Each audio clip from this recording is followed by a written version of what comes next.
एक गांव में एक गरीब बूढ़ा किसान रहता था। उसके पास कोई जायदाद या पैसा नहीं था, बस एक पुराना पत्थर था जो उसे दरिया के किनारे मिला था। किसान समझता था कि यह किसी काम का नहीं है, मगर उसने उसे अपने घर के सहन में रख दिया। एक दिन किसान को पैसों की बहुत सख्त जरूरत पड़ी। उसने सोचा कि क्यों न इस पुराने पत्थर को ही बेच दिया जाए। वह शहर पहुंचा और सबसे पहले एक सब्जी बेचने वाले के पास गया। किसान ने सब्जी फरोश से पूछा, भाई, क्या तुम इस पत्थर की कोई कीमत लगाओगे? सब्जी फरोश ने पत्थर को गौर से देखा। उसे लगा कि यह शायद वजन करने के काम आ सकता है। सब्जी फरोश ने कहा, यह पत्थर तुम्हारे किसी काम का नहीं है, मैं इसके तुम्हें 50 रुपये दे सकता हूं। किसान थोड़ा मायूस हुआ, मगर उसने सोचा कि चलो 50 रुपये ही सही। इसी दौरान एक राहगीर ने किसान को रोका और सरगोशी में कहा, इसे बेचने से पहले एक बार किसी जौहरी को दिखाओ। किसान ने सब्जी फरोश का शुक्रिया अदा किया और सीधा शहर के सबसे बड़े जौहरी के पास गया। जौहरी ने पत्थर को देखा तो उसकी आंखें हैरत से फैल गईं। उसने अपने मैग्नीफाइंग ग्लास से उसे परखा। जौहरी ने किसान से पूछा, तुम इसे कितने में बेचोगे?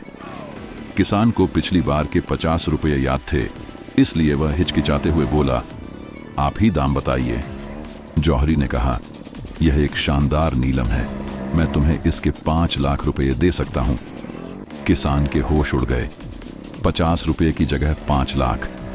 किसान ने जौहरी से कहा, मुझे सोचने के लिए थोड़ा वक्त चाहिए। वह वहां से निकला और एक कदीम खजानों के माहिर के पास पहुंचा, जैसा कि जौहरी ने मशवरा दिया था। माहिर ने पत्थर को देखा। उसने उसे पानी से धोया, उस पर धूप डाली और फिर अपना सर झुका लिया। उसने किसान से कहा, यह पत्थर नहीं बल्कि एक इंतहाई नायाब कदीम नीलम है।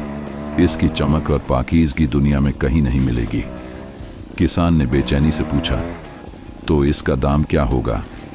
माहिर ने मुस्कुराते हुए कहा, अगर तुम इसे बाजार में बेचोगे तो इसके 50 करोड़ रुपए भी कम होंगे। यह अनमोल है। किसान को बाल आखिर उस पुराने पत्थर की असल कीमत मालूम हुई जो इतने सालों से उसके आंगन में पड़ा था। उसने इस पत्थर को बेचा नहीं बल्कि एक महफूज जगह पर रख दिया। जिंदगी में हर शय की एक असल कदर होती है। जैसे एक सब्जी फरोश के लिए पत्थर की कीमत सिर्फ 50 रुपये थी और एक माहिर के लिए 50 करोड़ से भी ज्यादा। इसी तरह हो सकता है कुछ लोग आपकी काबिलियत को कम समझें, लेकिन अपनी असल कीमत को कभी मत भूलो। आप जो हैं वह अनमोल हैं।